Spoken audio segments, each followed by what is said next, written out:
சொன்னீங்களா அவர்கிட்ட ஸ்கூல் படிக்கும்போது நான் உங்களுக்கு பார்த்துட்டு இருக்கேன் அப்படின்னு என்ன react பண்ணாரு? அதெல்லாம் நான் சொன்ன நிறைய சொல்லியிருக்கேன் அவர்கிட்ட. இன்னைக்கு நம்ம கூட ஜாயின் பண்ணியிருக்கவங்க இப்போ ரீசெண்டாக ரிலீஸ் ஆயிருந்த ரெட் லேபிள் படத்துல ஒரு முக்கியமான கதாபாத்திரம் பண்ணியிருந்தவங்க அண்ட் நிறைய யூடியூப் சீரிஸ்லாம் வேற பண்ணியிருக்காங்க. அண்ட் தமிழ்நாட்டோட ரேம்ப் வாக் குயினும் இவங்க தான், சாஸ்திரா அவர்கள். நீங்க ஃபர்ஸ்ட் ஸ்டார்ட் பண்ண இல்லை ஃபர்ஸ்ட் நடிச்ச சீரிஸ் எது ஞாபகம் இருக்கா? ஷார்ட் ஃபிலிம்ஸ் நிறையா பண்ணியிருக்கேன் அண்ட் நிறைய ரிலீஸ் ஆகல, அது ஒரு விஷயம் இருக்குது. பட் வந்துட்டு சீரீஸ் பார்த்தீங்கன்னா அவளும் தவிழும் வந்துட்டு ரொம்ப ஹிட்டான சீரீஸ். அதில் வந்து நான் கொஞ்சம் என்னோட கேரக்டர் வந்து ரொம்ப என்ஹான்ஸ் பண்ணி காமிச்சனால எனக்கு அது ரொம்ப இன்னுமே வந்து ரொம்ப க்ளோஸ்டாக இருக்கும். எப்போவுமே அந்த சீரீஸ் எப்போ இருந்தாலுமே அது ரொம்ப க்ளோஸ்டான ஒரு சீரீஸ். நான் உங்களை பற்றி சர்ச் பண்ணிட்டு இருக்கப்போ இன்னொரு விஷயம் பார்த்தேன், சீசா அந்த சேனலில் வந்து வீடியோ பண்ணியிருந்தீங்க.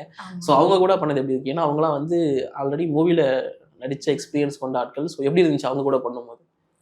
அது வந்து எப்படின்னா, நான் தான் வந்து அருண் சார்கிட்ட ஃபஸ்ட்டு கேட்டிருந்தேன் அபவுட் சீசா. ஸோ எனக்கு வந்து நான் ஸ்கூல் படிக்கிறப்போலேருந்தே அவங்களோட நக்லைட்ஸ் டீம் பார்த்துட்டு ரொம்பவே ஹாப்பி. எனக்கு எப்படி சொல்கிறது, எப்படியாச்சும் இந்த நக்லைட்ஸ் டீம் கூட நம்ம வந்து போயிடணும் அப்படின்னு சொல்லிட்டு நான் ரொம்ப ட்ரை பண்ணேன். பட் எனக்கு அப்போ கிடைக்கல. ஸோ எனக்கு வந்து இப்போ வந்து அந்த ஆப்பர்ச்சுனிட்டி கிடச்சிது.